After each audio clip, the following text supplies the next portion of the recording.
Bom, vamos agora então falar do Bacen. Na sua prova pode vir aí como Bacen, pode vir como Banco Central, pode vir como BCB, tá? Banco Central do Brasil. Então tudo isso aí são sinônimos, tá? De Bacen. O Bacen, como a gente viu, tem o Conselho Monetário Nacional, que é o órgão máximo, e depois tem o Bacen, que é o que a gente chama de pai dos bancos, tá? O Bacen é o pai dos bancos. Wallace, como assim o pai dos bancos? Cara, nenhum banco quer que tenha uma reclamação do Bacen. Por quê? Significa que o banco não conseguiu resolver e que automaticamente teve que chamar um órgão superior. O órgão superior dos bancos é o Bacen. Por isso a gente chama ele de pai dos bancos. Por isso é ele que vai fiscalizar, supervisionar. Supervisionar quem? Os bancos. Beleza? E aqui vai ter algo já muito importante. E a gente vai começar falando disso, tá? Que é aqui esse conceito de autarquia independente. Essa palavra a gente vai até alterar ela aqui para eu falar para vocês sobre o novo conceito que se tem do Bacen, que a gente chama de personalidade jurídica. Eu acho que essa palavra aqui ela vai ficar mais assertiva. Personalidade jurídica. O que significa ter uma personalidade jurídica? Eu vou explicar para vocês na síntese, tá? O Bacen, vocês vão ver aí umas 2 aulas para frente, ele é regido através de uma lei chamada de Lei 4.595/64. Pode anotar isso porque é importante, só para vocês entenderem mesmo. Ou seja, é uma lei lá de 1964. Gente, imagine a quantidade de coisa que mudou depois de 1964. Tecnologia, avanço, e fez com que essa lei ficasse obsoleta. Então a gente passa a ter uma lei que é chamada de lei complementar. Vou até colocar aqui embaixo, ó. Uma lei complementar. Ou seja, é uma lei que vai complementar aquela que está em vigor, para alterar e para, consequentemente, fazer com que tenha ali uma adição ou uma alteração de algumas coisas. E essa lei é a lei que a gente chama de 179/2021, que é a lei que dá ao Bacen o conceito de autonomia. Então, toda vez que vocês visualizarem essa lei, é a lei que dá autonomia para o Bacen.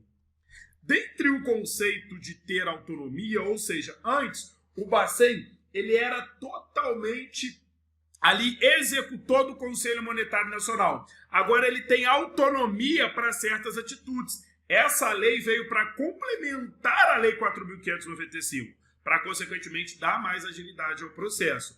Então, esse conceito de autonomia é deixar o Bacen de uma forma mais prática, menos burocrática. Dá para ele um pouquinho mais de agilidade, tá bom? Então, aqui, esse conceito de ser uma personalidade jurídica é o conceito de ter aqui um próprio CNPJ, só para vocês entenderem. Ter um próprio CNPJ e aqui ter também ser completamente autônomo. Tá? Ser completamente autônomo. Então, a gente troca aí a nomenclatura de autarquia independente por uma personalidade jurídica. Tem o próprio CNPJ, é completamente autônomo por causa de quê? Por causa da Lei Complementar 179/2021, tá? Isso é muito importante. E quais são essas autonomias que trazem para o Bacen? Então é importante, essa lei, que é a Lei 179/2021, ela traz o conceito de autonomia, que está escrito aqui, ó. Vamos puxar uma seta direta, ó.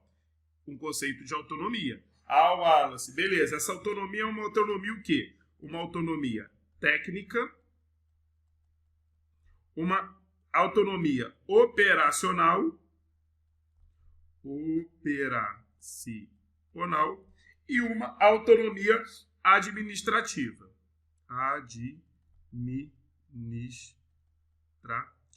Tá?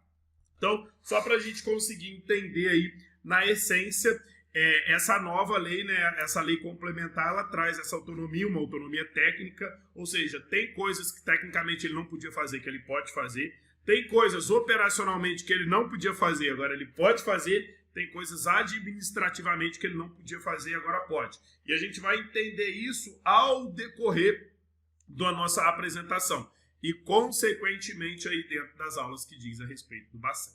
Então vamos lá, vamos entender quem que é o Bacen, porque a gente falou primeiro desse conceito dessas mudanças de lei, o que que ela traz. Porque isso é importante, que são coisas que caem na prova, tá? Então é importante você saber que o Bacen ele é o pai do banco, que agora ele tem autonomia significa que ele tem personalidade jurídica, que ele tem próprio CNPJ, que ele é completamente autônomo, que as autonomias dele são técnicas, operais, administrativas, entre outras, tá bom? Então vamos lá. O Banco Central é o principal executor das orientações do Conselho Monetário Nacional. Ele ainda continua sendo executor, mas tem autonomia agora. Quais são essas autonomias? A gente vai ver. E segundo o artigo 2º do seu regime interno, da portaria 84287, a sua finalidade são, passa a marcar texto aqui, ó, formulação, execução, acompanhamento e controle das políticas monetárias, cambial, de crédito, de relações financeiras com o exterior. Então, toda a parte de formulação, e aqui é muito importante, de execução. Lembra que o Conselho Monetário não executa. Quem executa é o Bacen, porque ele é um órgão executor.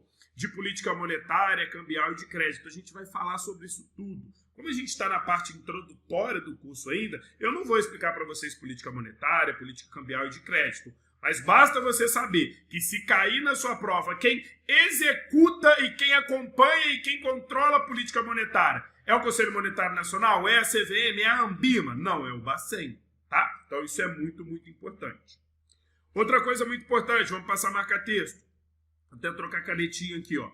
Fazer a gestão do Sistema de Pagamento Brasileiro, o SPB, e dos serviços do meio circulante. A gente vai ver que o SPB é um staff do Bacen, mas fiquem tranquilos que ainda nesse módulo nós vamos falar sobre o SPB. Como ainda estamos muito introdutório, não vamos comentar sobre isso agora. Mas é importante você saber que é ele que faz a gestão, tá bom? E aqui, organizar, disciplinar e fiscalizar o sistema. Olha a palavrinha de novo aqui, ó. E fiscalizar. Fiscalizar quem? O Sistema Financeiro Nacional. E aqui também o sistema de consórcio, né? Que é uma lacuna ali específica que diz respeito a uma área ali de quem gostaria de fazer um consórcio ou algo do tipo, tá? Então isso aqui é muito, muito importante. São algumas finalidades aí do Banco Central, tá bem descrito aqui em cima, ó, e você precisa lembrar disso para a hora da tua prova, tá? Tem uma outra coisa que pode cair na sua prova, que é algo que vem caindo aí a partir de 2023, para ter mais exato no segundo semestre. Isso vem caindo com muita frequência mesmo, na hora da prova. Eu vou até limpar aqui, tá? A apresentação como um todo, para eu falar para vocês o que pode cair, e isso é muito importante. Então aqui, ó, existem duas coisas que vem caindo na prova e você precisa ficar ligadinho, e a gente tem questões sobre isso. O Bacen hoje, ele tem dois objetivos, tá? Então aqui, ó, isso é dividido em, a gente está falando aqui agora de objetivos, tá? O objetivo principal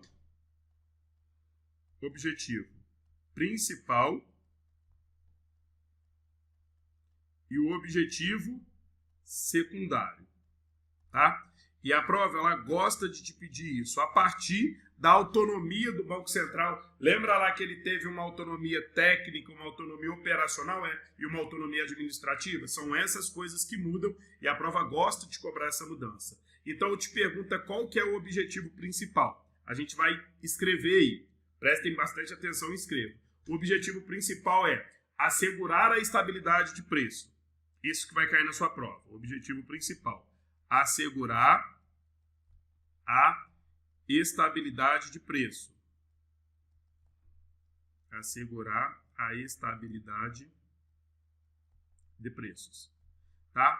Então, hoje, com a autonomia, o Banco Central vai fazer ali, através de uma política monetária que a gente vai ver, fazer com que os preços não subam. Ou seja, que você vai no mercado comprar um pacote de arroz, está 10 num dia, no outro dia está 15. Ou seja, o objetivo principal dele é assegurar essa estabilidade de preço. Ou seja, pode até colocar uma vírgula aqui, manter a inflação sob controle. Manter a inflação sob controle. O que seria esse manter a inflação sob controle? Fazer com que os preços não subam. Inflação é o preço subir. Então, o objetivo principal é segurar a estabilidade de preço, mantendo a inflação sob controle. Beleza? E ele passa a ter 3 objetivos secundários. E a prova gosta muito de te cobrar. E a gente vai colocar isso aqui agora, porque é muito importante. O primeiro objetivo é, vamos anotar aí, eu vou colocar só o primeiro e vocês anotem. Zelar. Zelar pelo quê? Zelar pela estabilidade. Zelar pela estabilidade e pela eficiência do sistema financeiro nacional. Então, o primeiro objetivo secundário dele, zelar pela estabilidade e pela eficácia, do sistema financeiro nacional. Beleza? Outro objetivo, suavizar. Vamos anotar aí. Suavizar. Suavizar é o quê? Minimizar, controlar, né? As flutuações, suavizar as flutuações do nível da atividade econômica. Suavizar as flutuações do nível da atividade econômica. E como ele passa a ter autonomia, ele tem mais um objetivo secundário, que é fomentar o pleno emprego. Fomentar, o que é fomentar? Fazer com que todo mundo esteja empregado, tá? Fomentar o pleno emprego. Então, pessoal, isso é muito importante, tá? Com certeza vai cair uma, duas questões na sua prova sobre isso, porque tá muito enfático. Como eu disse para vocês aqui, no segundo semestre de 2023, isso ficou mais acalorado na prova, tá? E até mesmo por isso eu estou gravando essa aula novamente, para trazer para vocês aí algumas coisas que vêm caindo. Lembrando que a gente já tinha colocado isso como questão para vocês entenderem, mas a gente achou muito necessário também trazer o conceito, a lei que era de 64, que muda para uma de 2021, tendo uma adição ou alteração, para que vocês tenham mais assertividade e, consequentemente, consigam entender ali todo o contexto, porque é muito, muito importante. Beleza? Então a gente vai para a próxima aula falando um pouquinho de Bacen. Eu espero vocês lá.